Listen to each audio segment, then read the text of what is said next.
What if it rained food? What if Earth was a cube? What if we had 9 lives? What if bits could fly? It's absurd.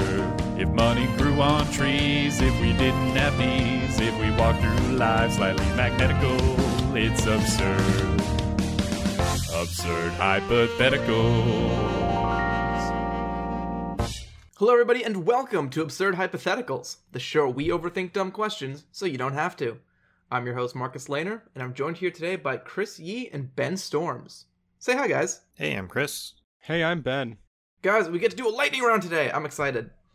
For those of you who do not know, or it's their first time listening to the show, this is slightly different than our regular episodes, where normally we answer one question and do a bit of research and prep and have prepared responses and then go through those. This one is not that. This one, we're going to have a whole bunch of questions and we're just going to answer them off the cuff with what we know in our heads, plus, probably some live Googling during the podcast. And usually someone does a thunder noise, but no one did a thunder noise this time. Oh god, you're right. Do we do it during the lightning? Do we normally do it in the intro of the lightning round, or do it when we say there's a lightning round next week? That's usually, it's usually the thunder noise. When you say we have a lightning round next week. I think it's just whenever anyone says lightning round. I think it's both. You're right, actually. It's really hard to resist the urge. Yeah. But I'm going to go ahead and just dive right in because I want to get started. First question of the day. What if all worms were gummy worms? So are they alive? Yes. Like, what does this mean?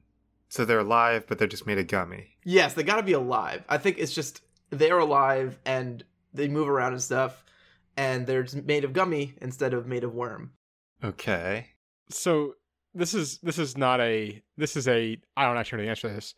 What happens to a gummy worm when it gets wet? Because I feel like it can't be good. I think gummy can absorb water and increase in size without dissolving. I don't think it dissolves because I don't think a gummy worm would dissolve. Right. You did a whole answer where you said that gummies don't dissolve. Yeah, I remember seeing something somewhere on the internet that was gummy bears become twice their size. That was for this podcast. Yep. Yeah, that's for Gingerbread House because you were doing pipes. That's right. Yeah.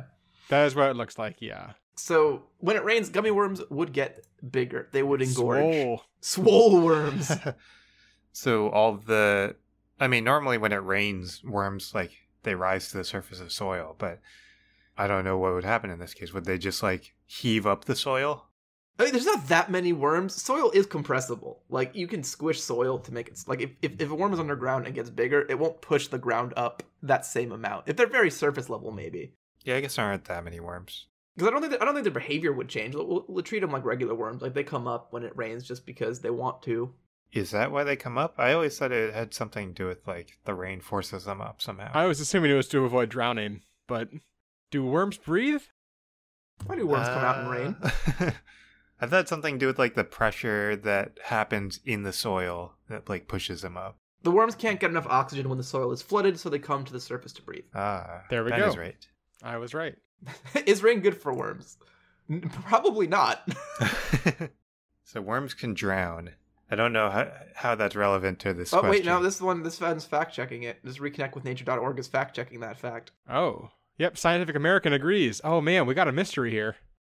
For years, scientists seem to think the only reason earthworms came to the soil surface after good rain was to prevent drowning in their water-filled burrows. This is not true, as earthworms breathe through their skins and actually require moisture in the soil to do so. Said Dr. Chris Lowe, lecturer in waste environmental management. Is it the same article I'm on? Yeah. Interesting. So apparently they migrate because they can move faster across the top of the soil than they can through the soil, but because they need moisture, because they breathe through their skin, and they need moisture, around them. They can't do it when it's dry. So they come up to move farther while it's wet on the surface and then go back under once they get where they want to go. That's a completely different reason. Not what I expected. So it is good for worms when it rains. I mean, also to be fair, that's just a hypothesis, but... So neither of these are completely confirmed. None of these theories. It could be either one. Well, it's Scientific American and the Forest Preserve District of Will County and their publication, The Buzz. Which has stolen information from Scientific American. The Scientific American article is 10 years old, so it could be outdated. Maybe we have more information on worms at this point. Yeah, maybe we've excelled in the research of worms. Possible. I mean, the migration thing makes sense to me. Yeah. So the worms do not die from being made of... It doesn't ruin their... Being gummy doesn't ruin that. They are more visible because they are now brightly colored, like red and green and blue. But I don't think, birds want to eat them anymore, right? People want to eat them. Would you eat a worm? Would you eat a gummy worm? If it's alive, I don't know. It still tastes like gummy, but it's alive. That's weird. I would eat the shit out of it. I'm not gonna lie. Gummy worms are great. Well, probably you have to eat the shit off of it because it is still gonna be covered in dirt. You can rinse it. They'll like it. It helps them breathe. Actually, if it's raining, yeah, basically the way it's gonna go is it's gonna rain outside. Kids are gonna grab the gummy worms, or kids plus Ben are gonna grab the gummy worms off the ground, hold them up, cup it in your hand so the rain cleans them off, and then you whoop, yummy gummy. But it's still wriggling around and stuff, which is weird. That's okay. I can deal with that. So I was actually just wondering if you could still use them as bait for fish. Apparently, sometimes chewing gum is used as bait for fish, and a lot of fish, especially catfish and trout, are drawn to the sweetness of it. So they might actually still work pretty well as a bait for fishing. Yeah, I mean, fish aren't super smart or picky about what they eat. I remember there was always these little little sunny fish over at our small pond upstate. And they would be right by the dock, so you could see them. So as a kid, we would fish for those. And if you drop a small pebble off the dock, the fish will immediately run over and try to eat it, and then spit it back out. And you're like, okay, they're not very picky. Yeah, I mean, I go after a rock. I always wondered how fish knew if you throw bread into the water, how they know it's food, because completely foreign thing to them. They don't know what bread is, but I guess they just try to eat everything. Yep, that's the answer. My secret is I'm always eating. So fishing may or may not get easier, but you do have a fun backyard activity in the rain with the gummy worms. I like that. I mean, you can already just eat gummy worms in the rain if you wanted to. That's really cheap. I think I would. Anyway. Yeah, I think I would not eat them. I would still totally eat them. But eating gummy worms in the rain sounds like I don't even know what that sounds like a poem title? Would they melt in the summer? Oh, probably. Well, that's sad. Rip gummy worms. All right, next question. All right. Another candy-related question. What if all rocks were pop rocks? Your drop a pebble in the water by fish experiment gets a lot more exciting. Or if it just rains. Oh, or that also. Why do pop rocks pop? I'm pretty sure it's the moisture. I think it's the CO2 in it, and then the moisture dissolves the part around the CO2. Mm-hmm. Yeah, tiny CO2 bubbles become trapped in the mixture, which makes the candy shatter when it hardens and the pressure is released. The release of trapped carbon dioxide trapped in the pop rocks is ultimately what causes them to pop and fizz when they're exposed to the heat and moisture in your mouth. Do you guys like pop rocks? Are you into them? I like them. I haven't had them in a long time, and I remember sometimes when I would eat them, I would get scared because sometimes the pop was too big and it would hurt my mouth. But generally, I do like them. There's definitely that tipping point where you put slightly too many pop rocks in your mouth and your whole tongue is covered and just you can feel all of them going at once, so it feels like your tongue's being constricted into a tiny ball. It just, yeah. You're uh-oh. This is how I die. So what's considered, because a rock, there are rocks in a lot of things. Concrete has rocks in it, and salt is technically rock, right? Yeah, I'm looking at the big CO2 number. So the question is all the CO2 that would normally be in the atmosphere now trapped in the rocks, or is it extra bonus CO2 that's going to get released into the atmosphere and cause global warming? I would say it's just part of the normal CO2 cycle, and I don't know exactly where it's pointed CO2 from that, what has less CO2 now, but I don't think it adds more to the atmosphere. The idea of it being part of the cycle is hilarious to me, because that means that there's some process that post-popping... It just recollects the CO2 somehow, which I love the idea of that. The rock, rock formation sucks up the CO2 somehow. That's right, cool. Yeah. And happens very quickly. I mean, I guess the answer is that it's going to be, we won't have very many of our rocks for very long. Would people farm or plant pop rock gardens to soak up the CO2 for environmental reasons? I mean, it's a very limited time solution. Probably not. That's true. You'd have to protect it from the water. Yeah. And from all the rocks all the rocks around you dissolving into nothingness. Yeah. The entire surface of the planet would just it would be fine for a day, and then one rain cycle, and all that CO2 that was trapped is now released back into the atmosphere, and all the rocks are, like exploding. Like I don't know how dangerous that, like if that builds up into big stuff. I mean, like the entire Earth is a rock, right? If it's heat and moisture, the guy had one of those videos, like a pool full of pop rocks. I'm sure that is a thing. If it's heat and moisture that makes the pop rock or the rock part of it dissolve, and then it pops, and the whole Earth is a rock, and the whole Earth has a molten center, liquid molten center. Doesn't that just mean we explode? Exploding's bad. Exploding's not good. I can tell you that. Okay, this is a weird video because this dude's sitting in a bathtub and then pouring pop rocks on his legs. You see, this is not the kind of video you wanted it to be, sir. Yeah, there needs to be like... Have they done anything with pop rocks on Mythbusters? No, I'm trying to find like a video of someone putting pop rocks by lava, but all I'm finding is children's science experiments where you make a pop rock volcano. Yeah, and that's a very strange situation where you'd have pop rocks near lava. Oh no, like there are like They're YouTube channels. They're just dedicated like to that. people who live near a volcano with like lava flows. Just go and Throw take it and stuff put it in. next to it and film it. How happens if you microwave pop rocks? That's a really good question. Is that a really good question? That's a question. Is that a really like just like on the quality of regular questions? It probably just melts. It's probably anticlimactic. I assume it just melts and doesn't pop. Probably. Yeah. What are pop rocks like when they're not the CO2 part? Is it just sugar, like sugar crystals? Is that the rest almost of it? certainly. I would yeah. imagine it's just like rock candy. Oh no, they're popping. They pop in the microwave. Oh, they pop? Okay. Exceeded my expectations. They also melt in the microwave. Well, that makes sense Yeah. because they just need the heat, and I guess they don't really need that much moisture. Sugar's not very strong of a material. Man, these kids just messed up their microwave pretty bad. They only got 4,000 views for it, suckers. Oh man, that's not a lot at all. 4,001 now. Also, man, this is gonna be one heck of a tempting YouTube rabbit hole to go down. Now that I have all these pop rock video, like, can you pop rocks? Like, in so many video suggestions gonna come up soon. This is true. All right. Anyway, if all the rocks are pop rocks, we may or may not have an environmental crisis, or may or may not have a fun new environmental interaction. And rainstorms are louder. Yeah, nothing good is gonna come of it. Really, planet scale, everything's just gonna.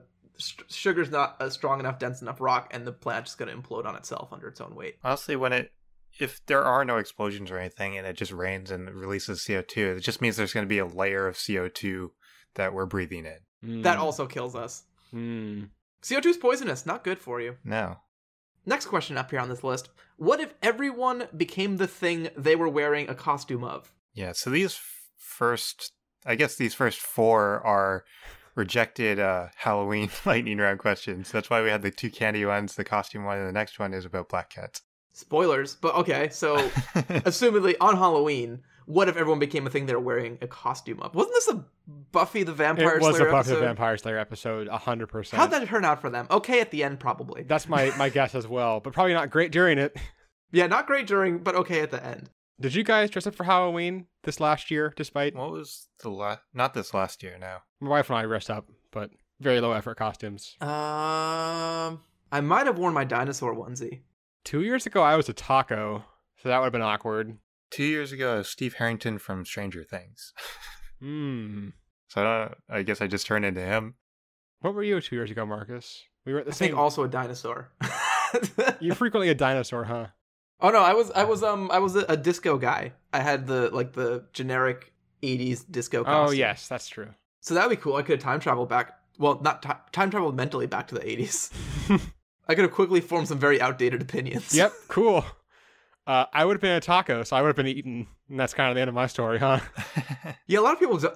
Very few people's lives improve. Well, I mean, some like superheroes are a big costume like category. Superheroes are a Yeah, big that gets costume. good. Like I was Spider-Man 3 years ago. Lots of people have fun new jobs. That's true. Lots of people are just weird, like memes. That's very Can common. you turn into a meme? People would have. One of our friends, acting the same party where I was a taco, was Clippy from Microsoft Office. That would have been fun and annoying. How did he do that? I think he made paperclip things he was wearing out of PVC pipe or something. Yeah, something like that. And he had a sign that said, "I think you need help with something" or something. I don't remember how it worked exactly. It was pretty good. Did he put big eyes on himself? I feel like there were eyes involved. Yeah, it's a good costume. Yeah, I think it was a big black not cloak, like poncho almost, and then like the paperclip part attached to that, and then I think some kind of help thing. I think there was a sign. Yeah. Who has it worse in this? Like, and in terms of common costumes. So I think common costumes are superheroes, and then all the like the traditional like witches and like monsters and stuff. All of those are probably okay because you're gonna have like a clique you're a part of now, where it's like all the monsters will hang out together and all the superheroes will hang out together and everything. Do we end up with more or less nurses than we had before? Probably less, actually. Yeah, all the nurses aren't dressed as nurses anymore. Although it is a cheap costume, it is a lazy costume if you're in that field to just wear scrubs. That is true. I'm not sure how many people do that. I don't know if that counts as a costume. That's what all their friends kept saying at the Halloween party. Yeah. That's actually a very real problem, huh? That we lose all the nurses? We probably have... What are other, like, very important professions that you don't... Well, I mean, I don't think people really dress or, like, have costumes of, like, serious, I don't know, professions that contribute to society. I mean, there are, like... lots of women costumes do. Not serious ones, but... salacious ones. You're gonna have like teachers and librarians and stuff, definitely. Like lots of cheerleaders. But like that's definitely the numbers of those are definitely gonna go down for all of them. Probably. Because I feel like the majority of people are just gonna pick funny things. All right, here is a very important question. What happens to someone who's not wearing a costume? I think they just stay the same. So do they stay the same or they disappear? Are they now nothing? Oh no, they stay the same. They're not wearing they're wearing no costume. They're wearing no costume, ergo. Yeah. They are now no. I like the idea that there's half, like, I don't even know what percentage of people you think wear Halloween costumes. That's a very good question. I would believe any number between like 30 and 70. Yeah, it's a pretty broad range. Yeah. I don't know. Well, I guess we do have to address the fact that Halloween is certainly not, celebrated in all areas to the same extent as it is the U.S. It's a lot bigger in the U.S. Yeah, dude, has anyone checked in on the U.S. lately? They seem really like they're having some trouble the last few days. Well, and also in the, like, rapturing situation, things get kind of weird in, like, I don't know, China. Yeah, I mean, is Halloween big in any other countries other than the U.S.? Like... I don't actually know. I know it's not big in a few. I don't actually know either. What countries celebrate Halloween? It might just be the U.S. Like I mean, I'm sure there's Ireland, Canada, and the U.S. Okay. In Mexico and Latin American country, Dia de los Muertos replaces it. Yeah, but that's not Halloween. And that's it? I don't know. I didn't finish. This is a lot of article about... They spent the middle third of the article talking about Dia de los Muertos, and now...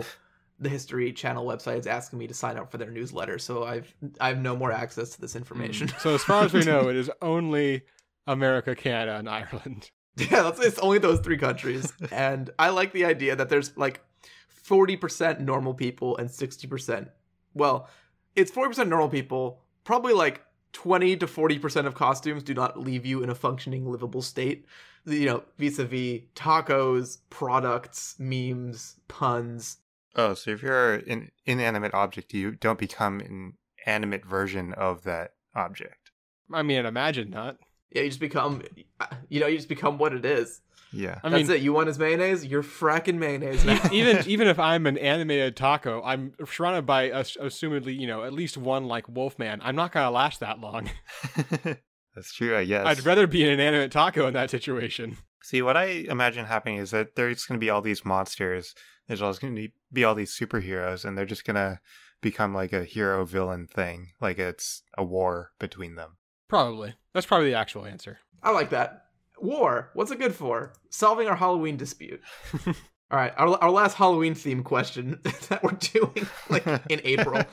What if you noticed a black cat following you everywhere? What would you do? Pet it, probably. Yeah, I don't think I would even really notice. I mean, I guess I would notice. I'd notice and I'd say, hey, cool cat. And I'd say, who's your owner? And then I'd start scratching it. I guess if it's going to follow you everywhere. I don't think the fact that it's black really affects my reaction to it. I would be weirded out if any cat was following me. It would get definitely super weird at a certain point and then get very creepy. Like, One of the like storylines that kind of like always resonates with me is like, hey, there's this thing that's mindlessly chasing you, whether it's in a fantasy or sci-fi type thing, and you have to like stop to sleep, but this thing just like always follows. Like you can run away from it and get gain some distance, but it's always gonna follow. So like the plot of the movie It Follows is kind of what you're describing. I'm sure they made a movie. Yep. All right. Anyway, the one I know is from the sci-fi the fantasy novel series Discworld, where it's a magic luggage chest with 100 legs that will just always follow its owner, and the guy who gets it doesn't want it, but it follows him around. Also, it eats a bunch of people. It's just luggage. But this black cat is just a normal cat, right? I guess that one does have to sleep. So you could, if you just move to a different country, the cat would probably not be able to cross the ocean or any of that, and you're consigning this cat to wander and drift, trying to get closer to you until it dies. That's sad. Like how aggressively is this cat trying to follow you? Like if you're in like a locked room or something, is it going to try to get in? Is it going to like scratch at the door and try to break the door or something? I mean, it's a cat, so it'll probably do that, and then meow, and then not care for an hour, and then suddenly care again, and then... What does it do when it gets to you? Does it just like chill and watch you? Does it like hop on your lap? Yeah, I think that's gotta be it. Can it hop on my lap? I like cats. Like, it just keeps you in eyesight always. But I think you don't know that that's the case. You think that something is up. You don't know that's just a normal cat. But I mean, like, if it walks in the room and sits and looks at me, that's kind of just what cats do. I don't know. If it was there, like, I'd just be like, oh, cool, this cat likes me. That's kind of my reaction. I don't know. Yeah, no, I wouldn't be too worried about it. But then would you, like, take up responsibility and, like, feed it and, like, adopt it? I mean, like, put up a sign, but I'd be like, hey, this cat's chilling with me. Like, anyone own this cat? No, I guess I own a cat now. Like, also thinking about it, like, if you commute to work, right? So you wake up, the cat's near your house, right? You wake up, you drive to work. It's going to be, since you're in a car, it's going to take the cat won't actually make it to your office before the day's over. So your cat's been traveling 8 hours in one direction to get to your office. And then you drive home, and then it starts working its way back home. But it's now 8 hours away from where it started. So it's going to be another 8 hours before it gets back to you. So it's basically just going to be right as you're falling asleep, the cat will finally make it back to your house. And you'll never notice that it's actually following you. Oh, see, I'd feel bad and I'd drive the cat home. I just want a cat, y'all. Just get a cat then, Ben. Yeah, I'm allergic. It's a you're allergic. very low commitment. Unless you're allergic, in which case it's a hell you put yourself into. Yeah, that's probably the biggest impact, actually, from this hypothetical for me, is that I'd sneeze a lot. All right. Next question up here. Not Halloween related. What if no one had thumbs? The thing that sets us apart from the apes and the lesser animals are opposable thumbs. The evolutionary trigger that made us the superior species. Just want to point that out. Yeah, apes have thumbs. You could have picked almost any animal. That's like one of the few. It's almost like that was the joke. I didn't get it. Okay. I didn't get it either. Well, you did get it. You just thought you just implied that I was an idiot instead. Oh, yes, that is implied, sure. Okay. He didn't imply, he assumed. I assumed. How much does this hurt us? Like, obviously it's not good. I mean, we're still smart. So do you think we would come up with a solution? Would we even, like, attempt to, like, replace a thumb? Or, because we don't know what a thumb is unless we see apes and we see that they have thumbs. I think it just changes the ergonomics of everything we use. Because, like thinking about it, like doorknobs, you kind of need a thumb. But, like, the door handle-y, like the one, like the levery ones, you don't really. Your gripping strength goes down a lot, so you can't grip things. I mean, you can. It's just as well. It's just not as good. Yeah, you can carry them. Things would just be made thinner. Like a bag you can carry with like a handle. A lot of things have differently designed handles. You need to rely on your the hooking motion. Yeah, like I can pick up. I have a Snapple bottle here. I can pick it up without my thumb, just my palm and fingers. But you can't open it without your thumb. Oh, fuck yeah, I can. Fuck yeah, I can. There we go. I opened it. There's only moderate slippage while rotating. The problem is the problem is with all the modern tech and all these things, we would definitely be able to eventually, redesign all our ergonomics to make it function. Do we lose out on anything key? Thumb wrestling. I was gonna say thumb wars. War. What is it good for? Is it absolutely thumb thing? They're both the same thing, right? They're the exact same thing. Wrestling? Yeah. Yeah. Except that the casus belli for a thumb war is 1, 2, 3, 4. I declare a thumb war. You gotta say that, or it's a war crime. I was second guessing myself. I was like, Do I know what thumb wrestling is? No, yeah. That's the same thing. 1, 2, 3, 4. I declare a thumb wrestle. In thumb wrestling, you put tiny masks on your thumbs. You can't flip a coin anymore. You can't snap. You can't snap. We've tried to snap with our thumbs before on this podcast, haven't we? You can clap with one hand, sort of, and that sounds sort of like a snap. Actually, I'm snapping right now without my thumb. Wait, how? Now that I'm doing it, I think I remember doing this on the show before. So, like, the noise that makes a snap is basically your middle finger hitting the pocket between your, like, the meaty part of your palm and your ring finger. You're just doing it really fast. You're, like, building tension with your thumb. But you can still hit it really fast without your thumb. I guess. I don't know. All right. Anyway, what do we actually lose without thumbs? Video games. But you can... Yes and no. You can replace... Like, you can come up with a solution It's for different that. controllers, yeah. I mean, if you just like WASD is like already halfway there, and then you just have WASD, like, you know, IJKL, man, that's like some 90s era's Flash game control schemes right there. You can use a mouse. It's a lot weird. You have to design it differently because you have to just hold it with like you have to click your middle and ring fingers and hold it with your other fingers. It kind of still works. Can't give a thumbs up. All of our like icons will change. You can still give someone. Actually, you know what you don't have anymore? A middle finger. Oh no! Oh yeah, because now we only have 4 fingers. You only have 4 fingers. What do you do? Yeah, so we've honestly like we've been thinking about you just be fine. I will say, I think that actually a big place where things would get really complicated. I think that doing anything with hand tools becomes very, very difficult. Well, again, all those hand tools would be designed differently then. But I think you're gonna have a lot less precision, right? Like they'll be designed differently, but like think about like using a hammer. I feel like I could use this. I don't think a hammer design would have to change. I don't think you can't like stabilize on impact as well though. Maybe. I don't think you can use it for like an extended period of time. I'm trying to imagine it. Get a hammer. I could. Like you can hold a hammer without your thumb, but I don't think you can actually hammer like a nail into something without bracing, having the extra grip strength from having a thumb. I think maybe there's still ways around that. I don't know. I'm just thinking about like that sort of stuff is going to be a lot more, intensive without having the thumb. Building IKEA furniture will be more difficult. We'll leave it at that. Yep. Now the opposite question. What if all animals had thumbs? Question. How does this work with snakes? How does this work with jellyfish? How does it work with anything without arms or hands? At least you How can does this work say with coral? on a tentacle, you can kind of say a tentacle is like a limb, and you just have like a weird extra little second tentacle at the end of it, so it can like grip. It only has a thumb. Yeah, and no other basically. fingers. Just every tentacle has a thumb on the end of it. It works. And you can't really tell because it's just part of the tentacle. Does that mean that then a snake has like just a thumb at the end by its tail?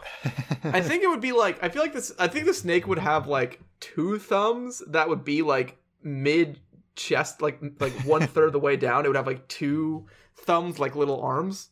Oh, I like the idea that it's at the end of the tail so it can like hold a knife. I don't know why that's the With first thing its I thought thumb? of, but whatever. Hold a knife with its one thumb. Oh no, And the 'cause it end of has- its tail. And the end of its tail, yeah. It's perfect. Don't think about it. Huh. Oh, see, you thought about it. Should have done that. I told you not to. I thought about it. Oh, God. What looks the derpiest with an extra thumb? Fish look weird. Fish are not fun. I mean, I think snake is one of the derpiest ones. Snake is very derpy because there's no good place to put it. And like worms. Yeah. Just anything like lengthy. Any animal with hooves is weird. Like a cow is weird with thumbs. Oh, is there like a tiny hoof on the thumb too? That makes it better. That makes it better, yeah. It does. Than if it was just like fleshy. There's just like a second little like hoofed foot that is, like next to the main one. See, otherwise it's gotta step on its thumb all the time. That's really just awkward and uncomfortable for it. But I imagine it gains functionality because it's still opposable. So Yeah. like you can pick things up with it, I Pick guess. things up. See, I'm trying to like run through all the animals that I know in my head. And I'm like, I don't know that many animals. I wish I knew more animals. It's not like we do every other question of ours as a freaking animal question. I mean, is there any animal that really just benefits from being able to grab shit all of a sudden? Like, who's getting held back by that? Crabs and scorpions. There we go. But they basically already do, right? Is that bottom claw thumb? Does that count? Maybe it counts. I mean, Man, this question's going fracking nowhere. I know. This is really unfortunate. I was so excited about it. Your dog can give you a thumbs up, but you can't give it back because you don't have thumbs anymore, and your dog is sad. Oh, hey. Snapping. We talked about snapping before, right? Yeah. Well, Chris did. This question is about snapping. What if the Thanos snap was real? For those of you who don't know, Thanos is a big purple man who is fictional, who snapped one time, and then half of Spoilers. everybody everywhere died. Spoiler alert. That everyone probably already knows, but you never know. If you're listening to a podcast... Well, it's going to and be you impossible to talk about the Thanos snap in spoiler-free territory in this hypothetical. True. So I guess this question is, what if half of everything suddenly just disappeared? Yeah. All living things, not everything. So I think we kind of talked about this off show before, but like I brought up the fact that there are a lot of bugs and that the bugs would disappear. And then we were trying to figure out if statistically that meant that less people disappeared. I think we landed on no. The answer is no, yeah. So I know one of the things I thought of was that even though half of all, just talking about people specifically, half of all people are gone, but the distribution of those people is not like the example I was thinking of. There are suddenly some countries that do not have leaders and countries that do that may want to take advantage of that. That is true. A lot of things could shift politically. Yeah. But we don't really know who would come up on top because it's random. Right. It's gonna be pretty hellish on a lot of companies because, like, just think about the leader. Like, there's a lot of companies that only function because that one dude who's been there for 20 years knows how to do that thing. And is that almost universally true of companies? It has to be, right? Probably. I can't imagine a company that doesn't have just that one person who does the thing. And that thing could be like me with editing. Yeah. Our podcast has better odds than most companies. Here's the thing. Every single startup immediately dies. Because every startup is like that, where every person is important. I guess if you're a startup of 6 people, there's a chance that none of you get snapped. And then you're in great position. Yeah, because then all your competition disappears. Right. Well, half of it. Well, but... half of them do. Hey. Yeah. But yeah, so very small companies that can beat the odds, and then very large companies that are so structured that there's an employee manual for, most everyone's jobs. I do wonder sometimes, like, if you have, like, a company like Walmart, like, if the entire corporate of Walmart just, like, disappeared for, 2 months, how much of Walmart would still be functioning? Like, would they even notice, like, the body moving without the head? Like, how many, like, day-to-day operations, how much of it is gonna be ruined? I think the big companies will be fine. Like, there is a chance that all of corporate will disappear, but chances are it won't. And they'll be able to replace the people that disappear. There might be, like, one person that's kind of important that knows how to do a lot of stuff, but if they're big enough, then they should be able to replace them. God, does this just mean there's no more small companies because all the small companies get absorbed to replace the people who got snapped away in the big companies? Yeah, it's gonna be kind of just corporate America. Basically, there's a big shakeup, and corporate America is the fastest to recover, is gonna be a problem. Yep. All right, corporate America once again takes over everything if the Thanos snap was real. You cannot stop capitalism. All right, next one up here. What if there were no diseases? I mean, that's cool. Yeah. What do we talk about with this one? Sounds good. Sign me up. Yeah, great time. Not evolutionary progress, but societal progress. Would it have accelerated? Like, say, go back in time, right? To like, I don't know, how far back? Middle Ages. We'll start with Middle Ages. Like, from Middle Ages on, after the Black Plague, that was it. Black Plague, no more diseases after that. The thing is, the average life expectancy would shoot way up. Yeah, and we put a lot of resources towards finding cures to diseases and stuff. So, like, all those resources would be diverted to other things. Well, not even that. Like, modern times, it makes slightly less impact. Like, disease and, like, especially like heart disease and cancer are still like leading causes of death. So our life expectancy would still increase. But our life expectancy right now is 70? Is that what it is? More than that? I feel like it's more than that. Average life expectancy. 78.5 years. So yeah, the average life expectancy is 78.5 years. Like, even if you increase that to like 98, 78 years is 40 years, 45 years higher than life expectancy back when. And so what it unlocks is people getting old enough to really like garner expertise and study and science and things.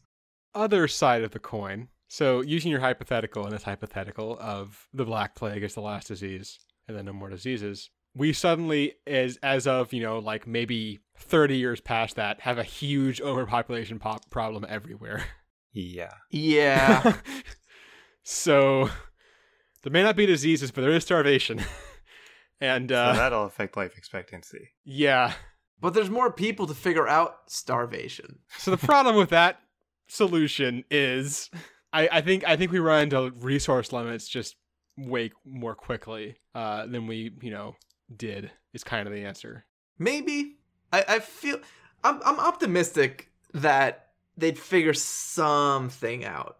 I don't know. Maybe I'm overly optimistic. I think what history's happens, pretty brutal to people. I think it actually winds up being bad because we wind up just very quickly outstripping like our ability to produce food. I think what probably winds up happening is that we do wind up with an industrial revolution faster, but then we wind up killing the planet even faster because there's more people to do it when we're polluting like crazy, not really knowing what we're doing.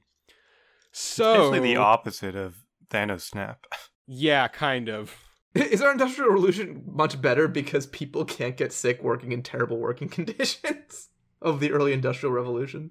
Toxins and all that stuff. That is possible, but that also probably just means that the planet is a barren husk by the time we reach current day. So yay! So we let everyone else experience our highlight of humanity. It just happened earlier. We peaked too soon. We sure did. Thanks, diseases. All right, I think this next one will be the last one for today. Design the perfect pyramid trap. That's not a question. You asked it like a question, though. I'm the host. I make the rules. Design the perfect pyramid trap.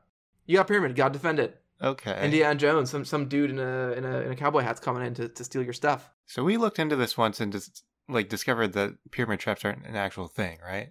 I'm not sure if that's true. No, I think that is true. Is true. I think that's part of the reason we wound up not doing this one as a main question. I started typing our pyramid, and the autocomplete is schemes illegal. Our pyramid schemes illegal. Our pyramid traps illegal. Apparently, to ask historians on Reddit, absolutely they're real. Reliable source. Ducksters.com agrees. So what it looks like, and from the answer on Reddit, is that what they would usually do is make it look like it was already robbed. So they would have They put a false chamber. Exactly, yeah. Okay, but we want to do the fun version of this. We want to do the fun version. Yeah, so we're doing the stereotypical pyramid traps in the movies, Indiana Jones style. Yeah, that's what we're going to be doing. I was just curious if they're true. And it's the perfect pyramid trap. It has to have 100% success rate. Perfect pyramid trap. I don't know, what makes a good pyramid trap other than, because it's easy to protect against people that are trying to steal your treasures. So so let's establish some rules, I think, first. So you have to have your pyramid has to be enterable. You have to have walkable hallways, rooms, and passageways, and then you have your, I guess, a treasure room or just the esophagus room. I guess are you just protecting the esophagus, sarcophagus? Is this a term I don't know? I knew immediately what happened quick, there. Protect the esophagus. That's like a hallway is sort of an esophagus. The great stone esophagus to the sarcophagus. The esophagus is the hallway to the body. Yeah, so I think the requirement is, you have to have walkable hallways and then the sarcophagus room. So one thing I've always wondered about the traps and what I'm seeing in my mind is the traps where there's a blade that spins or, swings back and forth. So I've always wondered, why do you make it so they can get past the blades really easily? Why not? Okay, if you have... Why does your trap suck? Well, right? Why were you like, oh, I want to not be robbed unless they're really agile. Then they deserve it. I never got that. That didn't really make sense to me. So here's what you do, actually. You have a hallway, and you have the two, slits facing each other with the blades that swing back and forth. You can like dart between, and the guy's feeling all good. And then right past that, after he gets past there's one that just swings down towards him. Done. Easy. Ha, fooled you. It just goes along the hallway. Right, exactly. So easy. Why didn't we think of that one before? Yeah, same thing with those arrows. Instead of shooting across the hallway where it only covers like 4 square feet, shoot like 5 down the hallway. You're gonna get somebody. Right. The answer to most of the how do you make the pyramid trap perfect is you rotate it 90 degrees. The end. Also, I'll help you out. If you're going to have a giant boulder roll down to crush someone, have it go from where they started, not where they wound up.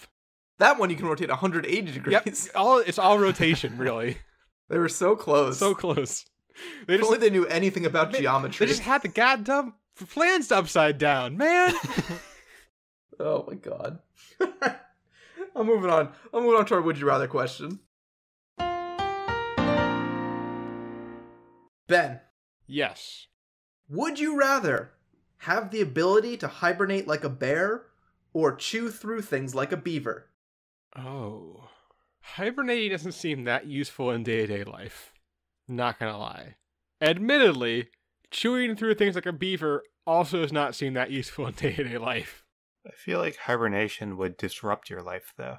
Right, that's kind of what I was thinking, too. Could you make it really work for you, though, the hibernation? How would you do that? That was my question as well.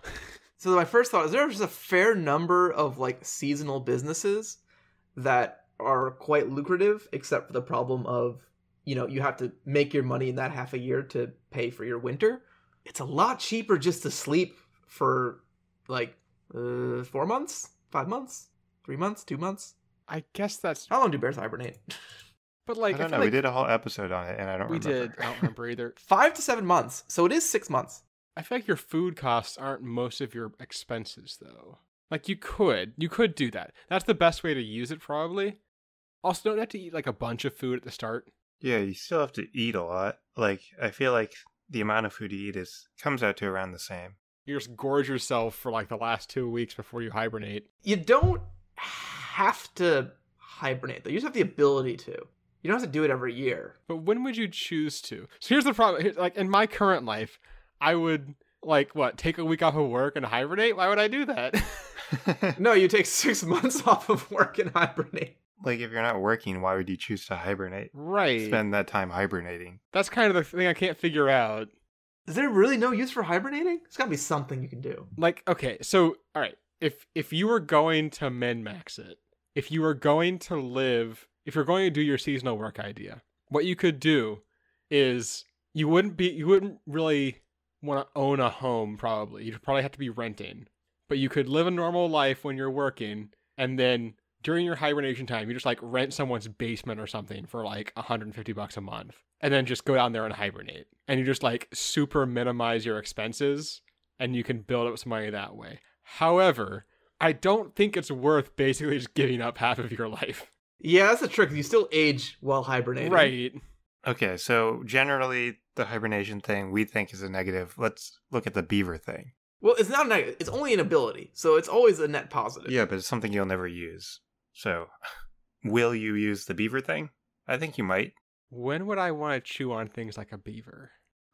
You could carve something nice. But why wouldn't you just use a tool? Right. Why wouldn't you just use your mouth? Why would you use your mouth? Why would I choose to gnaw Well, on a why piece of wouldn't wood? you use your mouth? It could get you out of a once-in-a-lifetime kidnapping or something. I was going to say it could help you in a deserted island, need to make shelter situation. But technically hibernation could maybe come in handy there as well. I don't know. Yeah, if you got stranded on a raft in the middle of the ocean, you could hibernate. But then you probably just fall off the raft and die. So maybe that one doesn't even really hibernation, for bears, hibernation is to get through the winter in cold weather. So if you're on an expedition in the Arctic or something, then maybe it could help. But then you're not really exploring. You're just right. You're there. Just sleeping there. You just went to sleep in the Arctic for some reason. I don't. Wait, can you get paid for sleep studies by hourly? Can you scam a sleep study? Probably. I don't think it's like they say, hey, we're going to pay you $20 for every hour you can sleep. Per hour. I don't guess how it works.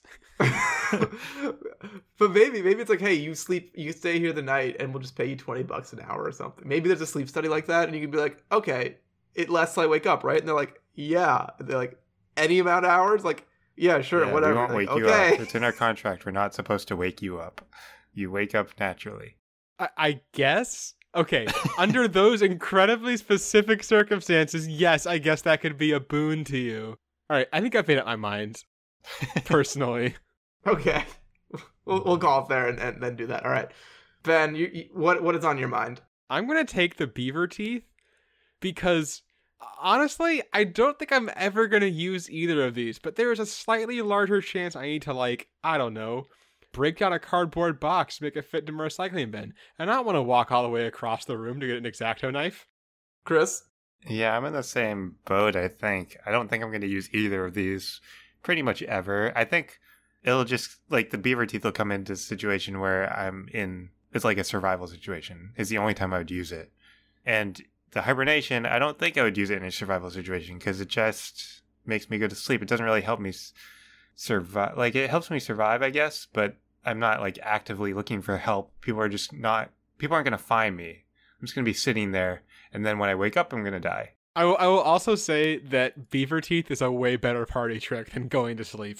I guess, would it be too tempting to use the beaver teeth as a party trick and you get known as the person who can just bite through a fucking, like, piece of wood? When you'd ask permission, people will start having wood around for you so you can show it off. Like, Oh, no, not like you're damaging their stuff, but, Oh. like, you have this ability. You want to tell people about it because it's wild, but also no one will ever think of you the same way again after they see it. Yeah, I don't think I would use it in public. I think I'd only use it in private if I was going to use it. so you're Beaver Man now. This is your superpower. Your deep shame. Yeah. You have a mask and a fake tail. Chris's wife walks in, just like, he's just sitting there with like a cardboard box and like in his mouth, like half chewed through, and he's like, I can explain. Yeah, no, I think I'm in the same boat. I was shooting for hibernate just to find the one single use case, but there's just not one. There isn't one. So absolutely useless. You know what's not useless though? Leaving our podcast a review. In fact, it's super useful. The opposite of useless. It's like use more. It's full of uses. Really right up there. It's the use most. It's the use most thing you can do. Leave us a review. Helps grow the show. Love to see it. Love to hear your feedback. Second thing you can do, go to our Patreon, www.patreon.com/absurdhypotheticals. $1 singular a month gets you access to all our extra content for our patrons only. And there's lots of cool stuff back there. So it's great and you should do it. And that's all I have to say on that matter. In any case, if you enjoyed today's show, or if you didn't, you are more than welcome to join us next week, where we answer the following question. How would you improve hockey?